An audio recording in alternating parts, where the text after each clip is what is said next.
It is wonderful to be back here in our sanctuary of Temple Beth Shalom, and after spending a Shabbat in Cleveland, Georgia at URJ Camp Coleman, to be back in worship in the air conditioning without bugs, and 500 campers who tend to pick up the rocks on the ground and just toss them every once in a while. It always keeps it interesting. I did have a fabulous time away. I had a great time at camp, not only with Shabbat worship, working in Campscape, leading Mashahu. Mashahu means something. The something there is when you do the different types of Jewish value activities as part of the camp day, and just having fun. One of the pieces that I hope the congregation will see is a blog post that I wrote for Camp Coleman. I was part of an act of packing 340 backpacks that are going to a food pantry in Atlanta, Georgia, for kids in need. It was extraordinary to see. The highlight not only was watching those kids, that you have to understand, campers of all ages, they unpacked these huge pallets, stacked higher than me, full of school supplies, laid it on tables, packed all of these backpacks, and we stacked them up. And there were a lot of adults around giving instructions, and the kids stepped up, found amazing ways to do it. But what was extraordinary was that on the day that we were putting them in the U-Haul van, the building that we were in was called the LA Shevet. It sits on the side of the mountain, and the van was on a road above it. And I know we're in Florida, but when you go up inclines like that and down inclines like that, it takes extra energy. And we're in the Blue Ridge Mountains. We're at a couple of thousand feet. You might notice again here in Florida, we have no elevation. There is less oxygen up there. Just saying.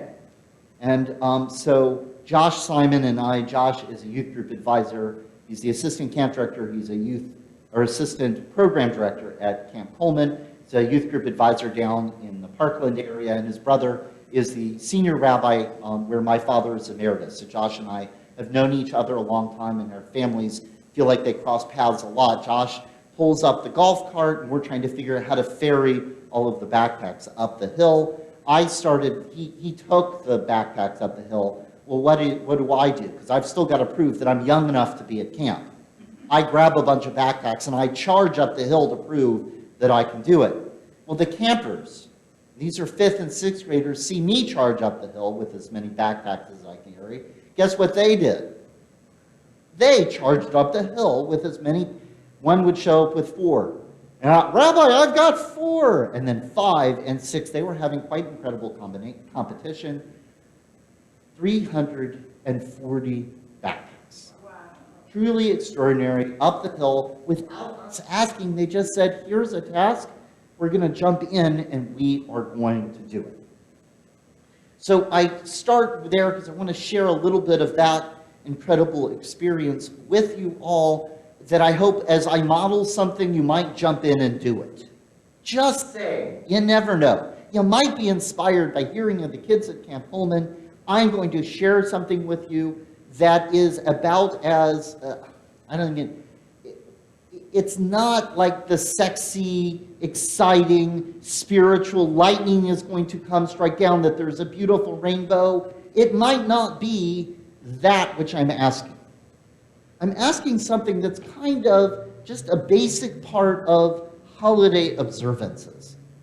And it's actually part of our Torah portion, and I know that it is not the most glamorous, sexiest, most engaging, because I actually went looking for commentary for other Divrei Torah on this section of the Torah portion, and I found nothing. There is commentary in Humashim. I have and will look, but if you look at the Divrei Torah, they look at the Pinchas story, because, someone drives a spear through people. There's the story of Zelophehad's daughters, because there's a lot about gender equity in that moment. There's a lot of other stuff. The end of the portion is a calendar, right? Who gives out Jewish calendars in our world? Funeral homes. I don't know if they still do. Some do. They enter The internet, right?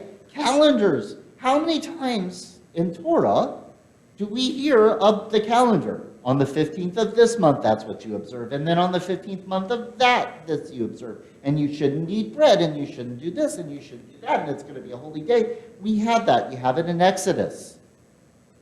You have it in Leviticus. You have it here in Numbers. It pops up again.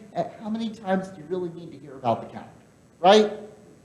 And moreover, if you're hearing about holidays, think about your favorite Jewish holiday. You out there, I can't see the, well, I could. I'm going to pull up Zoom because I am curious. My favorite holiday is not the Torah. For your favorite holiday. And you can give us an answer on Zoom, or you can give me an answer here in the Kahal. What is your favorite holiday? So Sheldon says Passover. Purim. Cantor says Purim. It is in the Hebrew Bible, but not in the Torah. I've got Shavuot. Marie says Tashlich, which is part of our holiday, our Rosh Hashanah observances. Folks here in the sanctuary. Sukkot. Pesach. I got Yom Kippur. Lots of different answers. And you can... Who said Yom Kippur? Somebody said, Sandy Oswald said Yom Kippur. Yom Kippur is a beautiful holiday. One of the, Shabbat Shabbaton there. So, think about your favorite holiday, right? What do you think of when you think of your favorite holidays? You think about who you're going to celebrate it. When, going back to our calendar question, when and where are you going to celebrate? What food are you going to eat during your holiday? What are your ritual artifacts? Where is your Hanukkah? Where is your dreidel? Where is your grogger? Where is your shofar? Where is your cup for your apples and honey? Where is your Seder plate? We think about all of those incredible things. But that's not the details here in Parshat Pinchas. I'm going to read you a section and you get the sense of it. In the first month, on the 14th day of the month, and so this is in spring, this is for Passover, there shall be a Passover sacrifice to the Eternal One. On the 15th day of that month shall be a festival. Unleavened bread shall be eaten for 7 days. The first day shall be a sacred occasion. You shall not work at your occupations. And here's where I bring you tonight. You shall present an offering by fire, a burnt offering to the Lord, 2 bulls of the herd, 1 ram, 7 yearling lambs. See that they are without blemish. I'm looking out at Dana Sonnenberg, and I'm guessing you really don't know about the bulls without blemish. But don't worry, there's more. The meal offering with them shall be choice flour with oil mixed in. Prepare 3/10 of the measure for a bull, 2/10 of the measure for a ram. Each of 7 lambs prepare 1/10 of the measure. And there shall be a goat for a sin offering to make expiation on your behalf. You shall present these in addition to the morning portion of the regular burnt offerings. These additions to the morning, you shall offer daily 7 days as food, an offering by fire-pleasing odor. They shall be offered with their libations in addition to the regular burnt offering. And it continues, for each holiday, a different sacrifice. Different animals you bring forward. Now, if we're talking about this calendar in the ancient world, there's a lot of relevance. That's how they engage with the divine. If these are the pilgrimage festivals. They're going up to Jerusalem, and that's what they did. They brought up to the tabernacle, they brought it up to the temple, animals and agricultural products that they are doing these sacrifices, grain and wine and oil. Some of it's getting burned whole, and some of it's being turned over to the priesthood. But you look at this, and it's a listing of the sacrifices for each of these festivals, which is one of those places. It's been a few thousand years, 2,000 years, since we've done sacrifices. And so we're reading this list of sacrifices. If you look at the listing of the holidays in other places, there are those details. Who, what artifacts, what food do you eat? Those types of details are in other places, not here. This is the offering, this is the sacrifice. And so it's easy just to say, that's not part of our holiday anymore, so I'm just gonna read it, because we do read it. We'll do that tomorrow morning, and then we can skip past it. That has been a lot of the reality after the destruction of the Second Temple, with the commentaries. There are other places and other ways that they talk about the holidays. And so I bring you to that image again of all of these backpacks. Josh goes up the hill in a golf cart with backpacks in the back. I'm running up behind him. These kids look on, they see it, and then they just join in the activity. Because I'm going to ask you a question to be thinking about, in part because I hope you think about it and you take it on, but I also say it because in thinking about this portion, in thinking about how it's so driven by, this calendar is so driven by the sacrifices, I was struck by a question I asked myself. And then again, like that image from Camp Coleman, I hope that as you see me and hear me and talk and listen to me, thinking about this question that I posed to myself, that you'll join in, that you'll ask yourself that question, that you will find a way to make this a reality. So what did we replace the sacrifices with? Acts of study, acts of kindness, acts of deeds and righteousness. And I thought about the sacrifices. What did the people do? They took something of value that they had and they brought it forward to the community. I think about that whole act that we were participating in Camp Coleman, that people donated money to that charity in Atlanta.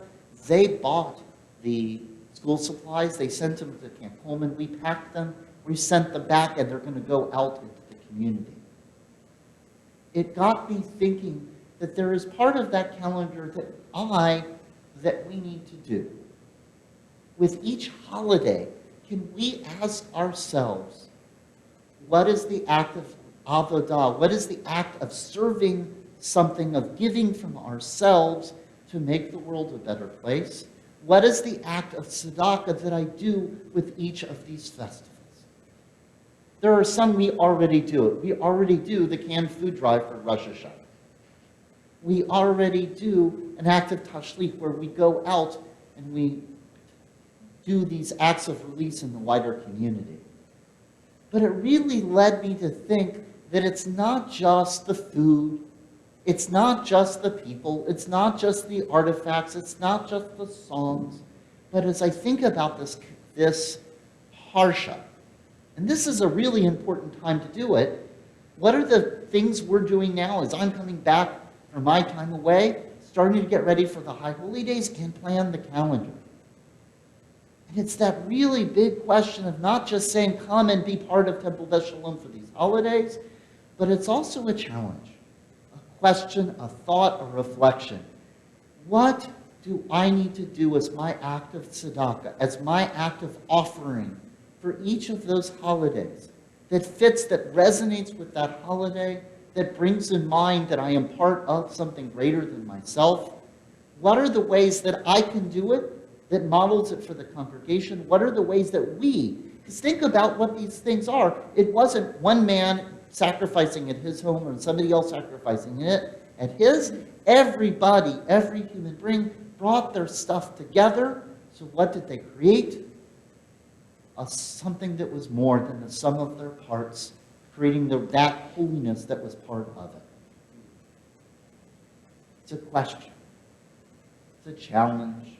It's an idea. It's something for us to consider, to wrestle with, and find ways in conversation, find ways in dialogue, find ways in collaboration and partnership, that with each holiday, we think not just of the fun stuff, not just of the celebration, with Yom Kippur, not just of the reflection and the acts of forgiveness and apology and atonement, but what are the ways that we can just bring that offering of our heart, of our hand, of our mind, of our body and spirit together as a community and bring that, because in those holy days, we can bring that holiness into the world.